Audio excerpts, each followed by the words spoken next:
Welcome everybody. Today's event for Arise 2022, an online festival of left ideas. Today's event's titled Defend Our Right to Resist, Oppose Tory Divide and Rule. It's hosted by Arise. I'm your chair today. My name is Mish Rahman. I'm on Labour's NEC and I'm also on the National Coordinating Group of Momentum.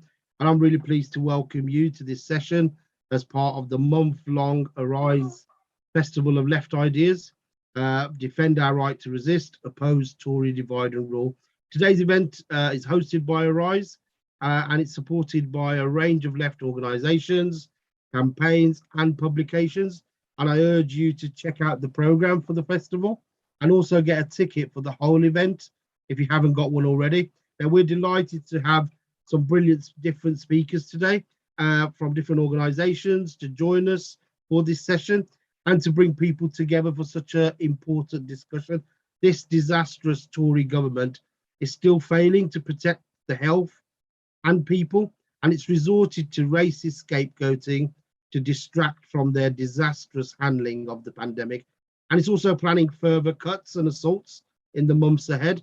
In particular, the Tories have resorted to attack after attack on our rights, from the Overseas Operation Bill to the Spy Cops Bill to the Police Bill as well, with more legislation, including attacks on our trade union rights coming in the pipeline. They've also, again and again, attacked the inspiring global Black Lives Matter uprising. They're continuing with their horrific Rwanda deportation scheme and failing the refugees who are crossing the channel. Now more than ever, we must oppose those who seek to use racism to divide us and defend all our rights together, and building a movement across our communities to stand up to these Tories. This is particularly the case, and our speakers will no doubt come on to this, with the current race to the bottom Tory leadership contest going on. Candidates have seemed keen to scapegoat community after community, and all of them are promising even more authoritarianism. At the same time, sadly, we've also seen on occasion Labour's leadership not provide the opposition we need on some of these issues. So the question now is, what can we do about these Tory attacks, which are only likely to increase as the cost of living crisis deepens? As the session goes on, please post questions in the comments below the stream on YouTube and in the Q&A section on Zoom, and we will put some of these to our panel. Please also don't forget to donate at the link provided if you can afford to do so, because Arise cannot continue hosting these important events without your support. So please do support the campaigns and links put in the chat throughout the evening. We've got some great speakers joining us today. Our first speaker is Chantelle Lunt. She's the founder of the Merseyside BLM Alliance and also an active member of both the Kill the Bill and the Black Lives Matter movement. Over to you, Chantelle, the floor is yours. Hi, I have to apologise because I'm delayed on a train, so I don't know what my signal is like. So if it cuts out, someone just take the mic from me. But I wanted to talk today about the Tory divide and rule tactics, and in particular the politicisation of race. It's something that's obviously it's a tale as old as time, using race and migration to divide and rule people, but it's been particularly relevant over the last 2 years, especially in the light of the BLM movement. It's quite notable. Obviously, Kemi Badenoch has been one of the leaders of the Tory leadership race recently. And it's quite notable that the largest attendance of Tory politicians to a debate on race was one for Black History Month in 2020, when Kemi Badenoch declared war on both BLM and critical race theory, which is one of the cornerstone foundations of theory around the civil rights movement. And Black political engagement is something that I'm quite interested in. I'm researching it at the moment. And if you look on the government website, they actually list things like protest and campaign work as forms of positive political engagement, and they capture Black and global majority political engagement under these activities. Yet the response to peaceful protests and campaign work by BLM was the government actually responding with an absolute absolute avalanche of legislation, including the PCSE. Sorry, there's an announcement. The PCSE Act, the CHIS Act, the Nationality and Borders Act, the Elections Bill, and none of this legislation was to the benefit of Black and global majority communities. If anything, they were beating us back with legislation that was causing harm. And they politicised race. This was so evident during the Ukraine war, where white refugees, as they should be, were welcomed into the country, but at the same time, Black and brown refugees were being shipped off to Rwanda. And this is, as I say, a tactic as old as time. When the going gets tough, when the chasm between the elite and the working class is being so sharply felt through the cost of living prices, through the rise in petrol prices, when we're looking at those at the top and saying, this is your fault, they point to our neighbour who hasn't got the same coloured skin and say, actually, it's the refugee trying to come over on a boat and risking the life for a better life. It's the migrants who built this country. It's the descendants of those who built this country and those whose Labour built the wealth of this country. They point to people like us at a time when we should be standing united and pointing to them. I won't test the Wi-Fi much longer, but I will end on this. It is a divide and rule tactic, and something this Tory government has done, which the previous Tory governments haven't done as much, is they've co-opted people who look like us. They've co-opted the Kemi Badenochs, they've co-opted the Sunaks, they've co-opted Priti Patel to cause harm to our communities, because it's so much harder to call it out when that harm is being caused by Black and brown people. But we have to call it out. It is up to us to stand against us. You'll notice there was no one celebrating at the prospect of a Black and brown Prime Minister. No Black and brown people on the left were saying, wow, this is a great day for us. It would not be a great day for us. And we have to stand together and oppose it. We need to stand together as a class and oppose the elite who are driving this country to ruin, and not let them divide us by pointing at migrants and pointing at race. Thank you, guys. I hope you heard all of that, by the way. Thank you so much, Chantelle. That's very impressive, being able to hold your internet on the train without any interruption. Well done. And you're so right. Our oppressors now are starting to look like us. And they're being co-opted so that they can oppress us behind that mask as well. Thank you so much. I hope you stick around. I hope your Wi-Fi's around, because we might have some questions for you later. Next, I'm going to move on to our next speaker, who's the excellent Labour MP for Sheffield Hallam, also the co-chair of the APPG on migration. Olivia Blake, the floor is yours.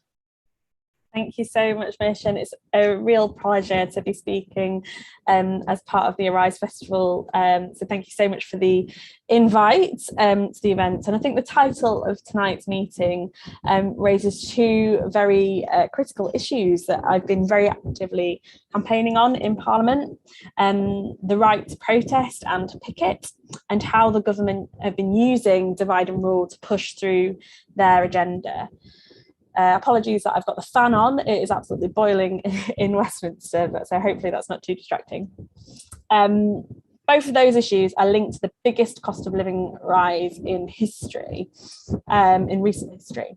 While we've seen the prices soar, we've also seen huge rises in profits, especially for fossil fuel industries who have made profits basically from doing nothing because of the global insecurity that we've got at the moment.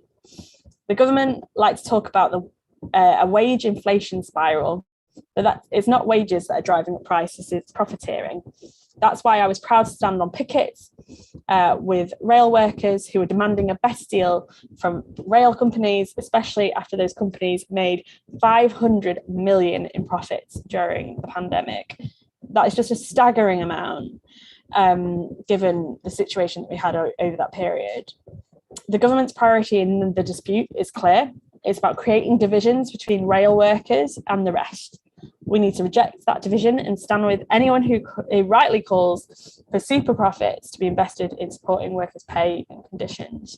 But rather than deal with the causes of the cost of living crisis, the government are trying to stop people from protesting about it, and they're attempting to undermine legitimate industrial action too, as we saw that with the legislation passed on last Monday, to allow agency workers to break strikes. This isn't just about one or two pieces of legislation, though. It's about a whole agenda for government. The first thing we saw since I've been in Parliament was the Overseas Operations Bill. It was about what British soldiers did abroad, but it was the thin end of the wedge in terms of allowing the state to act outside the law. Next came the Spy Cops Bill, and then the Policing Bill. And now, having defeated the worst bits of the Policing Bill, the government are trying to put them into law, by bringing the Public Order Bill back in. Time and time again, they've brought forward laws which are about empowering the state and disempowering people, acting together to stand up for themselves. Because while they're important, this isn't just about the rights of individuals. Throughout history, we've only had a positive change when people have acted together to demand it. This raft of new laws is about stopping people from joining together to make themselves heard, whether it's in a demonstration or a picket line. But new laws aren't the only way the government are trying to stop us from coming together. I've already said that they're hoping to divide rail workers from everybody else. We need to reject that division for the workers in rail, telecoms, the post office, teachers, and everyone who's struggling for a decent standard of living. We also need to address the other ways the government is trying to divide us. One of my priorities in Parliament has been to stand up for refugee and migrant rights. The Nationality and Borders Bill and the government's Rwanda policy aren't about addressing the problems in the system. If the government was serious about fixing our broken immigration and asylum system, they would end the hostile environment. What these policies are about is shifting the blame away from their management of the cost of living crisis to create a scapegoat. You can see it happening in the Tory leadership race too. I feel as if there's an endless lurid discussion happening somewhere in the media about what makes someone a woman, and that's being stoked in that contest. There's a tendency sometimes to see these as culture war issues and say that they're a distraction from the real problems. But I don't think that's right. For the people being scapegoated, they're not a distraction. They're very real. Whether it's workers taking industrial action, refugees and migrants, or trans people trying to access basic public services like healthcare or education, we should be completely clear that we stand with people against the demonisation and scapegoating and attempts to divide us. And we should be equally clear on the real causes of crisis in our society: the underfunding of our public services and healthcare for everyone, the underinvestment in our economy, and the pursuit of profits over wages and conditions, not to mention the lack of serious action on tackling the climate emergency. Whatever legislation the government throws at us, we need to reject the divisions that the right-wing politicians try to impose on us and continue to find ways to come together, because that's the best way to resist, and that's the way that we will win. Thank you. Thank you so much, Olivia. You're 100% right. That was a great contribution. This is just a distraction away from continuation of their divide and rule tactics, whereas everybody's situations getting worse and worse with crisis after crisis, and we're all going to be bearing the brunt of it. Thanks. I hope you stick around because we have a few questions for you later. At this point, I want to bring in Patrick Foley from Arise, who's got a few messages for us. So the floor is yours, Patrick. Thanks, Mish. Hi, everyone. Just to let you know who I am, I'm Patrick from Arise Festival and also from our media partner, Labour Outlook. And I just want to take a minute to ask for your support for our people-powered political festival. It's been really inspiring to see tens of thousands of people take part over the month. One of the benefits of hosting it online, but also a credit to the broad positive platform we've put on. And it's been fantastic to have so many people take part, and we've had such lovely feedback from all of you. So thank you for being a part of it. But we wouldn't have been able to do any of this without your support. The cost of hosting these events and the digital infrastructure costs do all add up, and it's your donations that have made this possible. So I'm here to ask if you can donate £10 or whatever you can afford. Links are being posted in the chat now. And like I said, none of this would have been possible without you. So please do donate. You know, we hear it a lot, but the Tories have their billionaire backers, but all we have is each other. And, you know, it's our communal power that helps get these messages out and the important contributions that we've heard from tonight. And I think that's another great thing to have. Even on this platform, we have a Labour movement representative in Mish, we have someone who's outside the Labour movement fighting on the streets in Chantelle, and then we have Olivia leading that resistance in Parliament. And we're proud to sort of bring all those elements together throughout this festival. I also want to tell you about some of the great events we have coming up. We've had a really ram-packed platform, and you can see all events on our link tree if you want to take a look there and see what takes your interest. We've still got 5 or 6 left to go. But I'd like to flag up 2 big ones, and one of them is on Sunday evening. We have a special session on Joe Biden in the US, and it's called Biden 2 Years On, How is the Lesser Evil Doing? And there's some really, really exciting international names there. We have Nina Turner, a former Ohio state senator and Bernie Sanders 2020 campaign co-chair. We have David Sirota, who's a journalist and a founder of the US media outlet, The Lever. And he's also an Oscar and BAFTA nominated screenplay writer for Don't Look Up. And again, involved in the Bernie Sanders campaign as a presidential speechwriter. And then we also have Medea Benjamin, who's a peace activist and the co-founder of the women-led peace group Code Pink. And that's all facilitated by Steve Howe, who's a former advisor to Jeremy Corbyn. So I really do advise you to go check that out. That's going to be a really interesting session, quite a unique one. And then I'd also like you to come to our closing rally. So we're going to see out Arise Festival with a big bang, with a major session on building a resistance, unity through struggle. And that takes place next Wednesday. And it's with the likes of John McDonnell, Mark Swatka, Andrea Egan, Louise Reagan, Sarah Woolley, so some really big names from the Labour movement there, and many, many more. So go to the site and check that out, and hopefully you can join us for that one as well. And finally, I'd like to end my short contribution on just another plea for donations. They really do make a massive difference. Whatever you can afford is welcomed. It really, really helps. We want to keep bringing these events to you. We want to keep bringing discussions from across our movement, from across movements of solidarity and from the frontline resistance against the Tory. And with your support, we can keep going. We can keep making this happen. So thanks for listening, and thank you, Mish. Thank you, Patrick. Thanks so much. Those messages are so important. Please support Arise. Please donate if you can. So they can put on these excellent events. Our next speaker is Sabby Dhalu, who's the co-convener for Stand Up to Racism. Look forward to joining you on a panel at the Labour conference in Liverpool, Sabby. For now, the floor is yours. Thank you so much, Mish, for that introduction, and thank you to Arise for inviting me to this very important event, and to the other speakers. So obviously, as other people have mentioned, we are experiencing the most savage attacks on living standards since records began.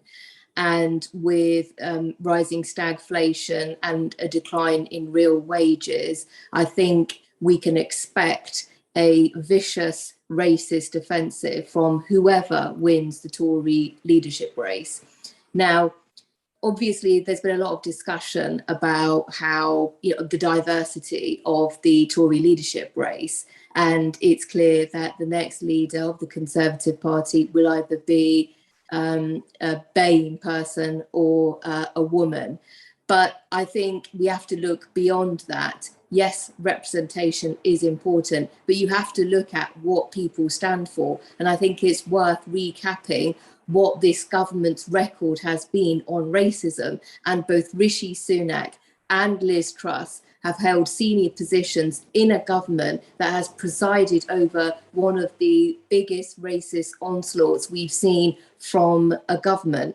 And this is, Enoch Powell racism at the top of the Conservative Party. And it's that type of racism that we're going to see more of whoever wins the leadership race. So let's recap. What have they done? So instead of forming a proposal on safe routes to allow asylum seekers to reach here safely, instead of facing the perilous journeys across the Channel, they're sending asylum seekers to Rwanda.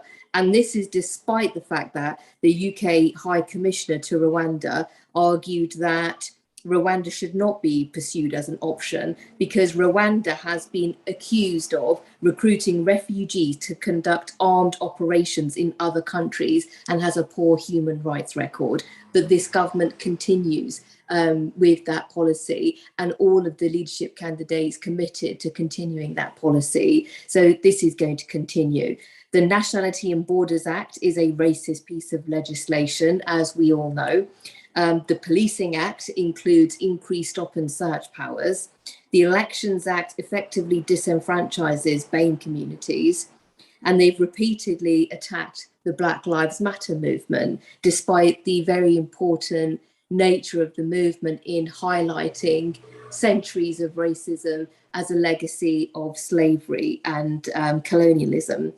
And obviously, once again, we saw Islamophobia rearing its ugly head in the Tory leadership race, with Penny Mordaunt being attacked for meeting MCB Secretary General Zahra Mohammed. Now, I just want to say, I think any government that doesn't want to meet with the most representative body of British Muslims is not fit to govern. You have to engage with all communities, and that includes the MCB and the Muslim communities.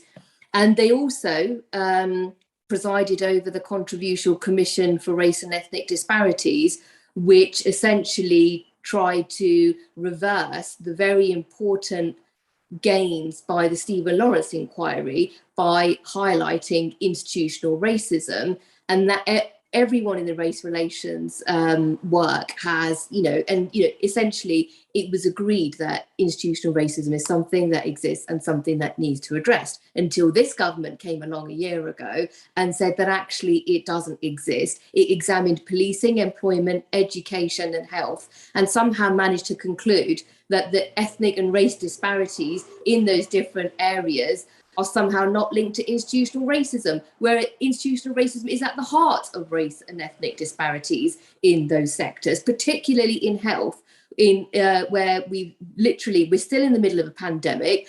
Over 200,000 people have died, according to the Office of National Statistics, and disproportionately Black, Asian and ethnic minority communities are being disproportionately impacted. That's because of institutional racism. It's not because of anything else. But the government's official response to this a few months ago was, we wholeheartedly agree with the Commission's wide-ranging conclusions, and especially the finding that we have made enormous progress as a multiracial society over the past 50 years. I think it's ironic that when the government issued that statement, it was overshadowed by the very real experience of institutional racism experienced by child Q, who was brutally strip searched by police officers in her school. And, if that doesn't reflect institutional racism in society, I don't know what does. And I think recent studies show that around 9,000 people have been strip searched in schools, and 2,000 of those were under the age of 16. So Child Q was not a case in isolation. This is a horrific problem, and it stems from racism that starts at school and leads to people being excluded from school and being outside of the education system, and then go on to be criminalized. And, that is a reflection of institutional racism that needs to be addressed, and that needs to be taken seriously by any government. But that's not going to happen under this government. So that's why it's important to be part of the fight back against this government. Just as the trade unions have supported anti-racist campaigns, UN Anti-Racism Day, the campaign against Rwanda deportations, we support this summer's strike actions. And that's because the majority of BAME communities are disproportionately impacted by the cost of living crisis, and they support the strike actions. You can see the diversity of, the strike action taking place. The RMT's rally was really diverse, and Mick Lynch made a fantastic speech about the importance of including Black, Asian and other minority ethnic workers. So this is progressive. This is what representation looks like. So that's what we should be paying attention to. So please support our campaign against Rwanda deportations. The court case has been adjourned to September. We haven't got an exact date yet. Please keep an eye out on that, and please join us outside the court case. It's important to oppose that horrific, inhumane policy. As Mish said, we'll be at Labour Party conference. Mish will be one of the speakers there, along with Diane Abbott, Bella Ribeiro Addy and others. That's on the Monday, the 26th of September at lunchtime at Labour Party conference. And the Stand Up to Racism conference is taking place on the 15th of October on Saturday. It's a hybrid event. It's at Friends Meeting House in Euston, London, but you can also tune in online as well. So please look out for details to register for that. Thank you very much. It's been a pleasure to address this meeting. Thank you so much, Sabby. Great contribution. We've got loads of questions coming in. Hope you stick around for, there's a couple of questions that might be of interest to you.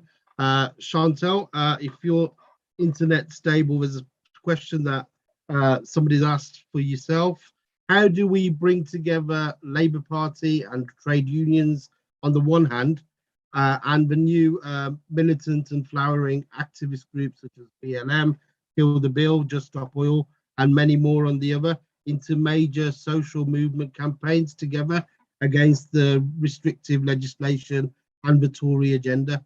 Any thoughts, Chantelle? I think it's by disbanding and just, can you hear me, by the way? Sorry. I think it's by disbanding any notions of a hierarchy of voices. As I mentioned before, politics is politics regardless of what we legitimise and what we don't. And it's kind of a bit of there's a level of arrogance, that colonial trope of, you know, it's only politics if it's in Parliament. Well, actually what we do on the street is politics, what campaigners are doing, what young people are doing around, you know, the environment, that's all politics. And I think forward-thinking politicians acknowledge that. Like, just before I came on this call, I was in a fantastic meeting. I can't say the name yet because we haven't chose it, but it's around the cost of living crisis. In the room with trade unionists, politicians, activists, and there was no hierarchy of voices. It was, we're all politically engaged. We all have access to different members of our community, some who won't engage with others. How can we come together to get everyone pushing forward on this cost of living crisis, so that in, you know, in October when our bills go up, we're not plunging even more people into poverty. That's the very real situation that we're facing. So I feel like it is that coming together of realising the because it benefits us, is that coming together and driving forward on the issues that align us, be the environment, be the cost of living. And as we know on the left, it's easier said than done, especially parts of Labour. But within this meeting that I was in, there's still a socialist heart to Labour. A lot of MPs have still got that kind of socialist vein running through the bodies, and we do just need to find out whose views align with our own, who are about the cause, and bringing together at events like, you know, the brilliant one that'll be happening in September. That's something else that I'm working on. It's alongside the Labour Party conference. So I think it's finding those spaces, finding those voices, finding those key players, and disbanding any notions of hierarchy. Just because one person might walk into Parliament and one person might walk onto the street with a megaphone, that doesn't mean we're any different. It just means that we occupy different spaces. The things that should be pushing us forward are the cause, are the vision, of this vision of a future where people aren't just sort of, we are not able to go home and heat the homes. We need to, it is a time to unite, and I think the way to do that is the space. Thank you. Thank you, Chantelle. Great comprehensive answer to that. Olivia, what have you taken from the Conservative leadership campaign so far in terms of their approach to divide and rule? Oh, I think unfortunately that they want to ramp it up, and they want to distract us all with divide and rule politics, whilst, you know, there's some really critical issues. I mean, just look at the weather this week, and the climate crisis should absolutely be the top of every single one of their agendas, and it's not. The other crisis that we haven't heard anything on is the housing crisis, which we know up and down the country, it doesn't really matter where you live, there's a proper issue that is fueling the cost of living crisis, with how much people are paying on housing at the moment, and the insecure tenancies and all the issues that come with it. So I think, you know, for me, it's been pretty horrific as a you know, an MP who is disabled and an MP who is bisexual. I've also been horrified by the way they talk about people, whether that's about accessing social support or about LGBT rights. I think that, you know, quite clearly, you know, the idea that we bring back Section 28 is a very divide and rule thing to be discussing. So I think to be honest, I think that they really want to ramp it up, and that makes it in some ways easier for us, because I think we all know that we can work together much more effectively than being alone voices. So I feel like actually I think this is going to massively backfire for them. And the things that Chantelle was just kind of outlining is exactly what the response needs to be from the left to this, is that getting organising, trying to build those bridges, trying to build those links to tackle the crucial arguments that we need to win, and drag the right, if they're in power for the next period of time, back to trying to hold them to account and not let them off the hook for the terrible decisions that they've made over the last 12 years around austerity, and this massive shift in civil liberties to the right as well. I think it's really, really critical that we challenge that in every way we can. Thank you. That's great, and I think that you're completely right. That is what we have to do, and obviously, hopefully, a Labour government that ends this is what we're all after. Obviously, we've got a lot of work ourselves to do there to get that far. Sabby, can you tell us about? Obviously, there's a lot of new attacks on the right to protest, and they've just gone into law, and with the police bill, and there's new regulations coming in on industrial action as well in Parliament. Now, there's been some mobilisation against these laws, but will we see bigger and more effective mobilisations once the authorities seek to shut us down? What are your thoughts on that? Well, I certainly think that the legislation curbing the right to protest won't make a difference to the protests. I think, if anything, people will be more likely to come out on the streets and protest what the government's doing, because what they're doing is so horrific. The attacks on living standards are so horrific.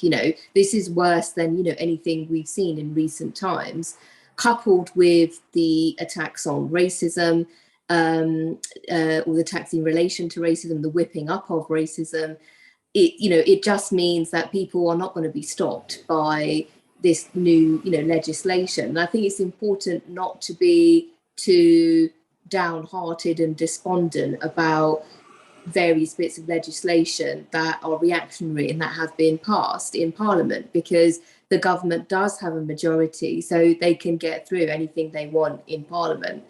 And what's important is that there is a fight back on the streets. I agree with what Chantelle said. I think that is also a reflection of political opposition to what the government is doing.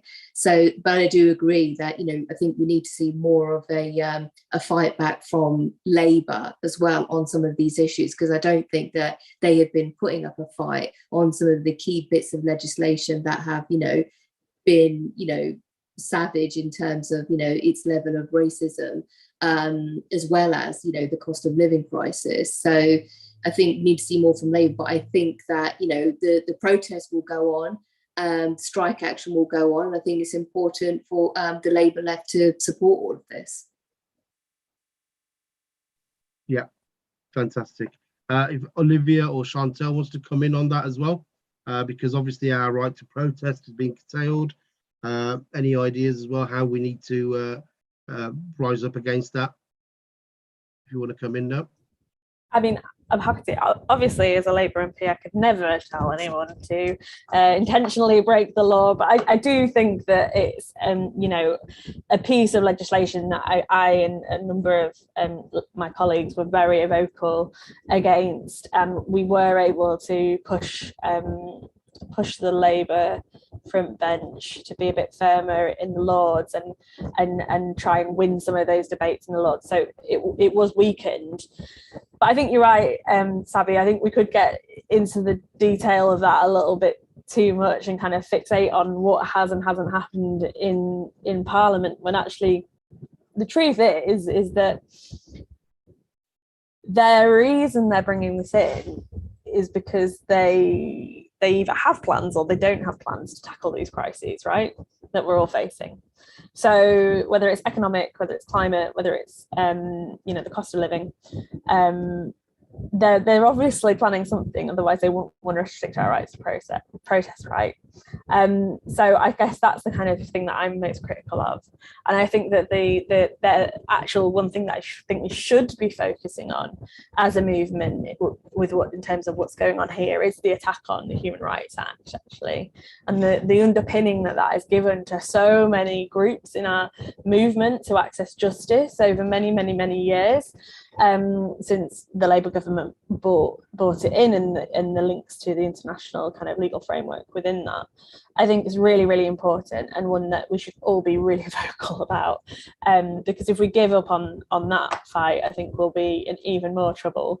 I'm very scared of where we are, actually. I think that we are heading towards a totalitarian kind of approach to government, and I think that's very worrying. And that's why it requires people to kind of work together, get our voices heard, make sure that we are like standing up for our rights and actually protecting those rights. And that's why I will always stand shoulder to shoulder, whether it's BLM or trade unionists, going out there asking for justice, asking for a fair day's pay for the work that people are doing. I don't think that people should be working for their poverty, and I think we're seeing that far too often at the moment, both in the private sector and the public sector. So I think there are some huge fights for us as a Labour movement that collectively we can be working on, but also as a climate movement as well. Like, we need to join those dots as well and make sure that we're kind of working together on this, because we can't we have to show a united front, I think, against this, no matter who we are. And I think it's been quite interesting in Sheffield, because we've had like events with, the Bishop of Sheffield supporting our work against the policing bill, and different parts of civil society coming out and calling this out. And I think those coalitions are very powerful in kind of calling out the worst elements of this. Thank you so much. That is really encouraging the work that you're doing as well, to be able to do that. And I know it's difficult with being in Parliament and being able to also rise up with what's outside. One thing I wanted to ask, especially to Chantelle as well, is as we know, Islamophobia is on the rise, and it always has been, but now it's become such a problem, not just within the Conservative Party or any other political parties, but in society. But none of the political parties seem to be putting a lid on it in terms of being able to ascertain how to stop Islamophobia, or even recognizing Islamophobia within society and within the political parties themselves, especially the Tories. And then also with Labour, when you've seen the Labour Muslim Network report as well. So what are your thoughts on Chantelle, before we go on to our next speaker, who obviously just joining us, Shami Chakrabarti? What are your thoughts on how we curb the rise of Islamophobia? Apologies, I'm just getting introduced. And up the RNT, obviously, I'm fine with these train delays, but again, the signal's getting worse. So I absolutely think if we look to mainstream politics on both sides to tackle Islamophobia, we might be looking for a long time. And that's because a lot of these mainstream parties have just lent towards populism, lent towards nationalism. We only need to look at certain party leaders standing in front of a flag at every opportunity to see the gravity of the situation. I think we need to look to each other, because the moral compass among mainstream politics just swings like the wind based on what swing voters are kind of interested in. And it's not popular to speak out about Islamophobia. It's more of a popular topic to speak out about the war on terror and all of these things that feed into Islamophobia and Islamophobic crimes against communities, particularly Muslim communities, have increased. We know that the Tories have facilitated this culture where it's okay now to tell people to go home. It's okay to harass a woman in a hijab. And we know that this is morally wrong, but I think that we need to not wait for those in power to tell us that it's morally wrong. I think we need to stand in solidarity and call it out at a grassroots level, because I think when you talk about the need to call out, I've lost my signal. I think when we talk about the need to call out issues of racism and Islamophobia, quite often politicians will only look when it's within their benefit to look. So when footballers are getting attacked, not when people are getting attacked in the street. So I think it does have to come from the grassroots. And I think there needs to be that solidarity from organisations. Thank you, Chantelle. Thanks for that. We've got our next speaker, Shami Chakrabarti. Thanks for coming on. Good to have you. Human rights campaigner, Labour member of House of Lords, and the former director of Liberty. The floor is yours, Shami. Unmute. That's me unmuting myself. I hope you can all hear me. I'm sorry to be late, but I was voting in the chamber on anti-slavery. It's such a difficult time. I want to be totally honest about that. It's a very difficult and dark time for anybody that cares about rights and freedoms in this country. Particularly bad in the Labour movement, for those of us that care about race equality and about climate catastrophe. I'll tell you a little story. I walked into the House of Lords today and a very charming, elderly Conservative peer stopped me and said, "Oh, how are you?" And I said, "Well, I'm okay, thanks." And he told me how everybody's being alarmist about climate change, and that yesterday's temperature was a one-off, and people should just get over themselves.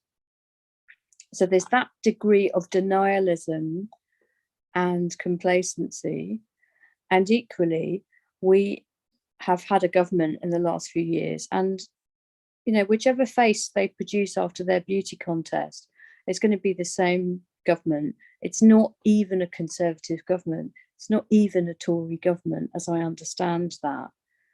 It's what we're seeing is a populist far-right government. Now, I'm not using the F word, and we don't need to use the F word, but I can justify it. I'm talking xenophobia, nationalism, racism, contempt for institutions, authoritarianism, big spending, but corrupt big spending.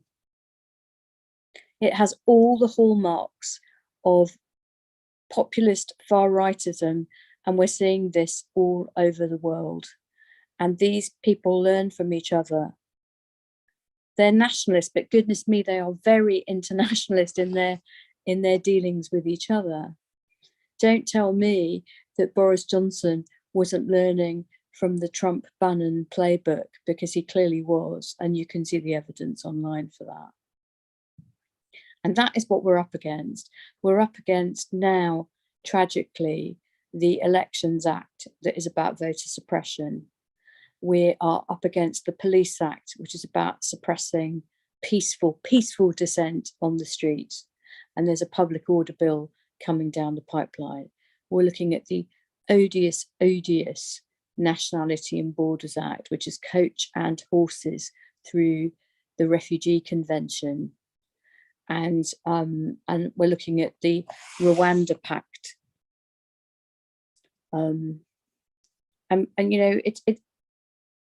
It's very upsetting to me to see. I'm the daughter of migrants to this country, and when I listen to Priti Patel and Suella Braverman, who owe as much to tolerance and race equality and all these values that were fought for by the left, they owe a lot to those things. Just trashing them, it breaks my heart. So we're really up against it. These aren't even Tories. I'm happy to disagree with Tories. I have done all my life, but this is something far worse. And I think we need a popular front against this. We need to get out of our factions and our boxes, and we need to take on the issues. And the big one coming down the track is they're going to trash the Human Rights Act. This is the big prize. And now that Penny Mordaunt, who to me was the only human being in the contest, is now out, we're looking at two candidates in Rishi Sunak and Liz Truss who won't even say we will stay in the European Convention on Human Rights. And Dominic Raab is a key member of Rishi Sunak's team, and he's done that in order to keep his position, presumably as Deputy Prime Minister, and he's on a mission to scrap the Human Rights Act and probably pull us out of the Convention on Human Rights. And I hope I don't need to tell people on this call how desperate that is. And we can't give up this vital protection. And we need to reach out across the Labour movement and say to even to people who have not always been kind to us, are we Labour or not? Is the Human Rights Act a Labour legacy or not? Is this not something that should unite not just the Labour movement, but all decent, democratic, rights-loving people or not? And that, if I may say so, is the biggest challenge that we face to our rights and freedoms. Because if we let it go, if we let them trash the Human Rights Act, every piece of authoritarian legislation that was going to be read subject to the Human Rights Act is going to be even worse. We're taking away a vital protection for rape victims, for Hillsborough victims, for Windrush victims, for anybody who in the last 20 years has ever tried to take on abuses of power, whoever is in government, Everton or Liverpool, if you know what I mean. Because politics for me isn't just a football match and red shirts and blue shirts and who's going to be the biggest. You know, people said to me in the House of Lords, which of these candidates is going to be the biggest threat to Labour at a general election? And I said, Penny Mordaunt. But I also said to them, but she's probably the least threat to the country. And guess what? She was the one who was accused by Rishi Sunak of being Jeremy Corbyn, which is a ludicrous, by the way, totally ludicrous proposition. But that was just because she was the one, if you looked at those debates, who showed a little bit of care for people struggling in a cost of living crisis and was trying to not be nasty. And anyway, she's out. They've dealt with her. And they dealt with her for what? She was too woke. She was too inclusive, and the Daily Mail did a right number on her the other day, which was that she sat down with the wonderful young Zahra Mohammed, the first ever woman Secretary General of the Muslim Council of Britain. And she sat down with her when she was a minister a year or two ago and congratulated this young woman on a very important appointment.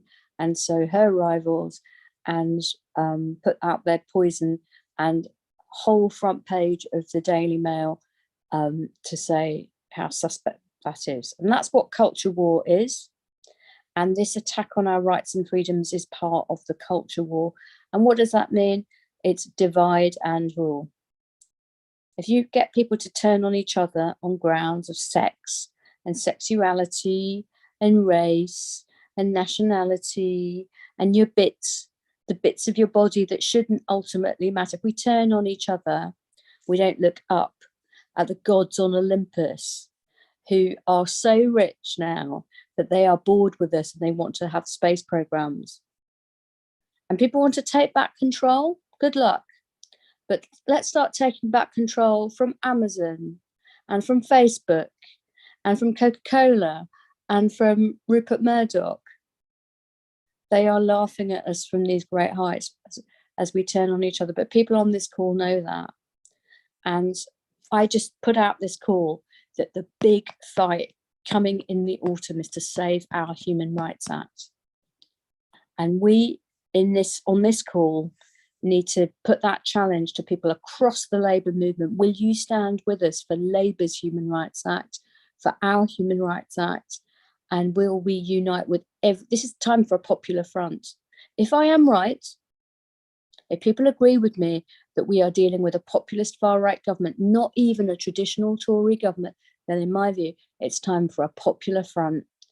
And so on that basis, I'm very proud to be on this call. I thank everybody here, including you, Mish, for all the great work that you're doing. But that is what I think the big fight is coming in the autumn, and I hope we can all unite and arise against that. Thanks for having me. Thank you so much, Shami. It's always a pleasure to hear from you. It's great. Thanks for coming, and I understand that you've been busy, been in the Lords, and but yeah, always great to hear from you. I think we're running out of time. Before we do, some closing remarks. Olivia, Sabby, and then Chantelle, please. Yeah, I think, I just want to say thank you again for Arise for putting this on as part of their festival. I think that this discussion is really, really important, one that we keep on having across the movement. And I think that we need to, as Shami and I both pointed out, it's so important that the Human Rights Act is where some of our focus goes on this, whether we're disability activists, whether we're trying to fight sexism in our workplaces, if we're trying to get more rights for different groups, or if we're trying to fight for our workers' rights. It doesn't matter what we're fighting for. The Human Rights Act does underpin absolutely everything, and we've had so many wins over the years using that framework to be able to call and hold people to account and make sure that they can't treat us as though we don't matter, and it's as if we don't have those rights. So we absolutely need to protect that. Thank you so much, Olivia. Sabby?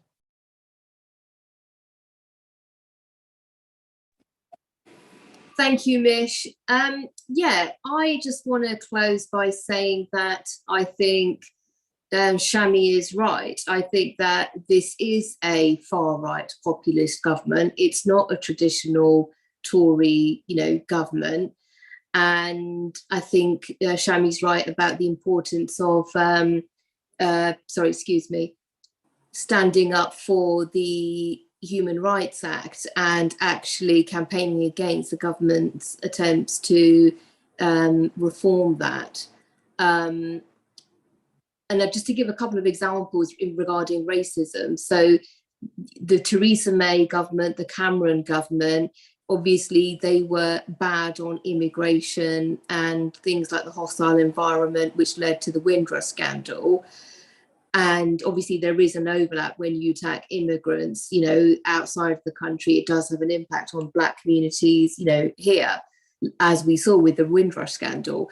But I think there was a genuine attempt to address institutional racism. So they implemented things like the Downing Street Race Disparity Unit. They had people like Simon Woolley working on actually trying to instigate some change in that respect. There were various reviews. They got David Lammy to conduct a review in the criminal justice system and institutional racism there.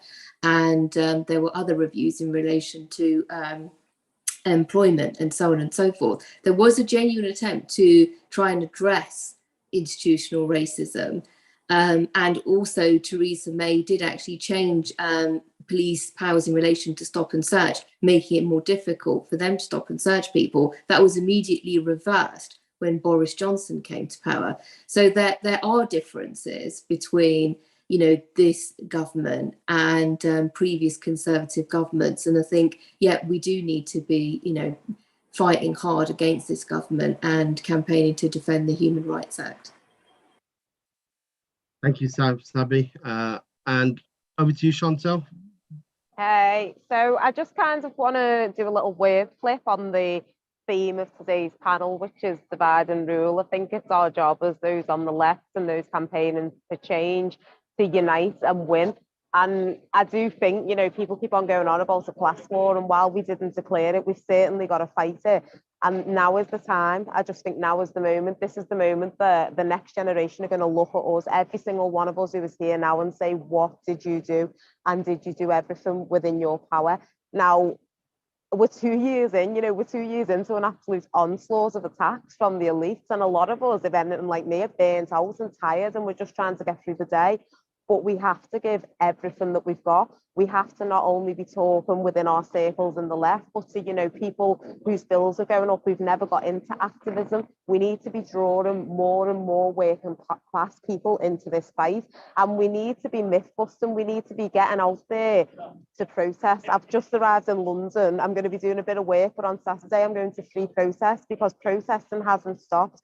Don't believe the hype.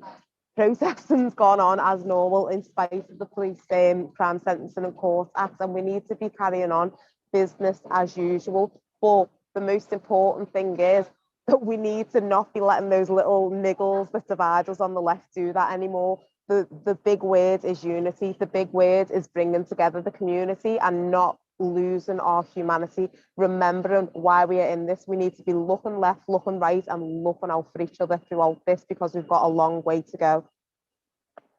Thank you, Chantelle. Wow, those were some powerful contributions. Thank you, everybody, for participating. That was really, really good to hear so many powerful contributions from some of the strongest voices in our movement. And we now know that we have these important battles ahead, and we also know just how important our campaigning against the Tories' divisive agenda is, including in turning Black Lives Matter from a rallying cry to a reality, and making sure that we defend our rights, civil liberties from the constant attacks that they are under. And we have a right and a duty to resist, as our brilliant speakers have said. Additionally, as this discussion and others throughout the Arise Festival have shown, there's so much more important work to be done, especially in Labour, in the trade unions, in our communities, through movements such as those we have heard from today, and more, in continuing to build this anti-Tory resistance. So please also take on board the action links that have been posted in the chat, and including by donating at the link provided if you can, so these important events can continue to be hosted. Also, there's some remaining Arise sessions, including the closing event with John McDonnell, Mark Sawatka, Sarah Woolley, and more on Wednesday the 27th, called Building the Resistance, Unity Through Struggle. Thanks again to our brilliant speakers, Shami, Sabby, Olivia, Chantelle, and to Arise for hosting, and to everybody for listening. Thank you, and solidarity, comrades.